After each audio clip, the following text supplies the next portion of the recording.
Hello friends, welcome back to my YouTube channel Fangverse. Hi, I am Shubham. आज हम network theory का एक important question लेकर आए हैं जो कि एग्जाम में बार बार रिपीटेडली क्वेश्चन पूछा जाता है। तो क्वेश्चन कह रहा है synthesise an impedance function. Impedance function मतलब ये इम्पीडेंस फंक्शन दिया हुआ है, इसको सिंथेसिस करना कह रहा है। सिंथेसिस करने का मतलब है कि हमको एल एंड सी का वैल्यू निकालने का रहा है। किस फॉर्म में? As Foster second form. Foster first, अगर आप इसी सवाल को हम फोस्टर वन फॉर्म में बनाए। अगर आप नहीं देखें तो आप हमारे यूट्यूब चैनल पे जाके आप एक विजिट कर सकते हैं, देख सकते हैं कैसे बनाया गया है। तो आइए हम इसको फोस्टर सेकेंड के मेथड से बनाते हैं। तो जेड एस बराबर होता है 1/YS। इसको हम एडमिटेंस बोलते हैं, जो कि,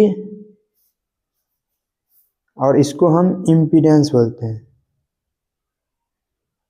ये इम्पीडेंस फोस्टर फर्स्ट से बनता है और ये एडमिटेंस फोस्टर सेकंड से बनता है। ठीक है, तो आइए हम और हमको कहा गया है कि फोस्टर सेकंड के मेथड से बनाने के लिए आर और एल और सी का वैल्यू निकालने। तो by Foster second form we have Y S equal to क्या आ जाएगा, हम इसको फ्लिप कर देंगे। एस स्क्वायर प्लस 16 और 8 स्क्वायर प्लस 4 स्क्वायर प्लस 25। अब देखिए ऊपर में न्यूमरेटर का वैल्यू पावर में एस का न्यूमरेटर जो है नीचे के डिनोमिनेटर के पावर से कम है। तो हम इसको वाई एस को निकालने के लिए डायरेक्ट हम सीधा स्प्लिट कर देंगे। तो स्प्लिट करने का क्या है, अगर नीचे स्क्वायर है तो उसको अलग तरीका से स्प्लिट करते हैं। अगर नीचे सिर्फ एस है, एस की पावर 1 है, तो उसको अलग तरीका से स्प्लिट करते हैं। तो इसको स्प्लिट करने के लिए हम देखते हैं क्या है। तो हम लिखते हैं A S plus B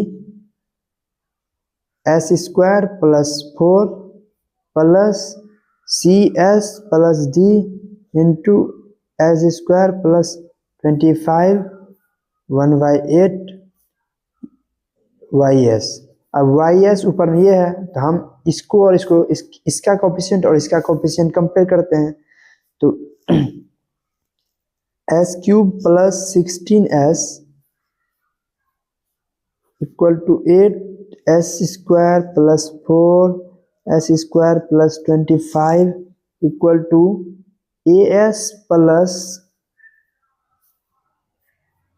B into S square plus 25।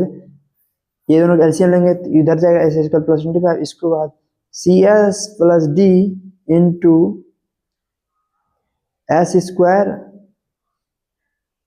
Plus 4 divided by S square plus 4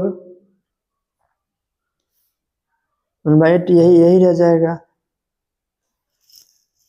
plus 4 S square plus 25। अब ये और ये कट जाएगा तो क्या हो जाएगा, S cube plus 16s equal to A S into S square. तो A S cube plus A S into 25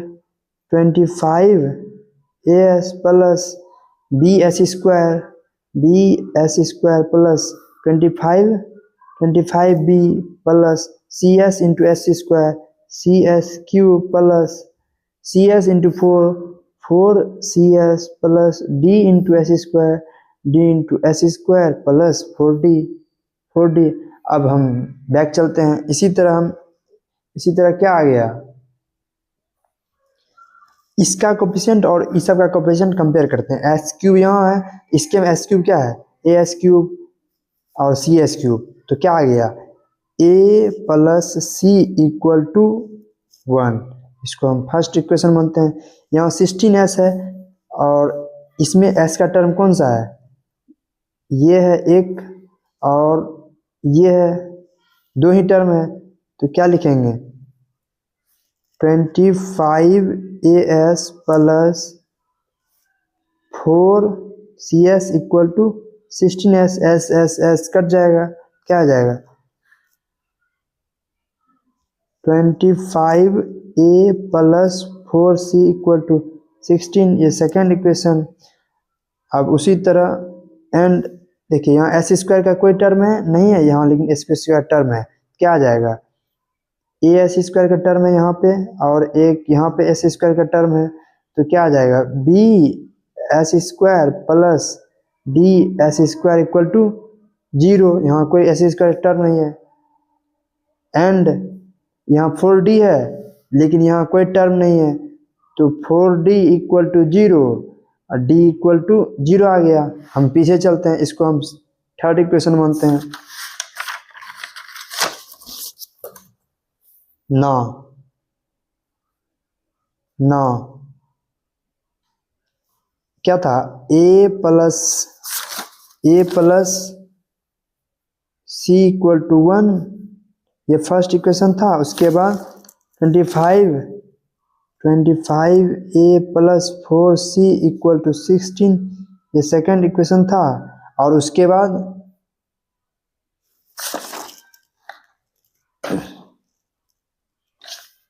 B plus D equal to 0 और D इक्वल टू 0 उधर निकाले थे, यहाँ से क्या आ गया B इक्वल टू 0 आ गया। तो B इक्वल टू 0 आ गया और ये दोनों का वैल्यू हम सॉल्व कर लेते हैं।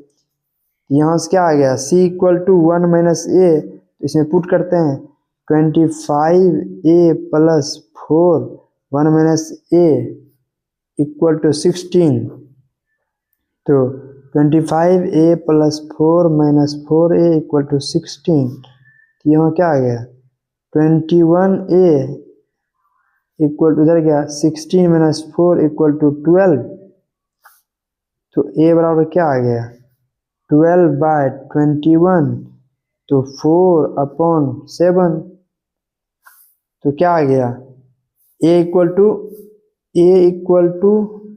4/7, तो C इक्वल टू क्या आ गया 1 माइनस 4/7 इक्वल टू 3/7 और D इक्वल टू 0 और B equal to 0।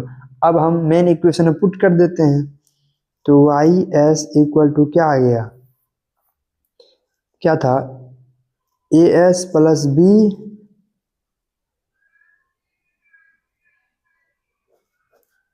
S square plus 4 plus CS plus D और एस स्क्वायर प्लस 25, तो ए बी सी का वैल्यू पुट कर देते हैं। YS इक्वल टू क्या आ गया 1/8, ए का वैल्यू क्या है 4/7 एस प्लस बी का वैल्यू 0 है, एस स्क्वायर प्लस 4 प्लस सी का वैल्यू क्या है 3/7 डी का वैल्यू 0 है 3/7 एस स्क्वायर प्लस 25, तो अब क्या आ जाएगा ये इसको सेकंड टर्म, इसको फर्स्ट टर्म, तो अब इसको हम सभी को 8 से मल्टीप्लाई कर देंगे तो क्या आ जाएगा, इसको 8 से मल्टीप्लाई करेंगे तो 4 फर्स्ट टर्म, तो L1 बराबर क्या आ जाएगा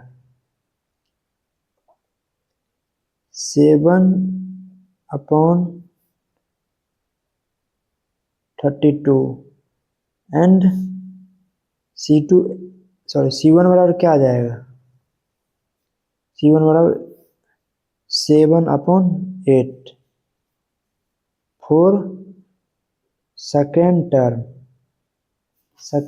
के लिए क्या जाएगा 8 से मल्टीप्लाई होगा, तो L2 बराबर 7/24 एंड C2 बराबर क्या आ जाएगा 25 × 7 × 24, ये C2 हो जाएगा। यही इसका जो पूछा गया एनालिसिस क्या है कि मतलब ZS में एनालिसिस क्या है, यही इसका L1 C1 L2 C2 की वैल्यू, यही इसका एनालिसिस है। Thank you.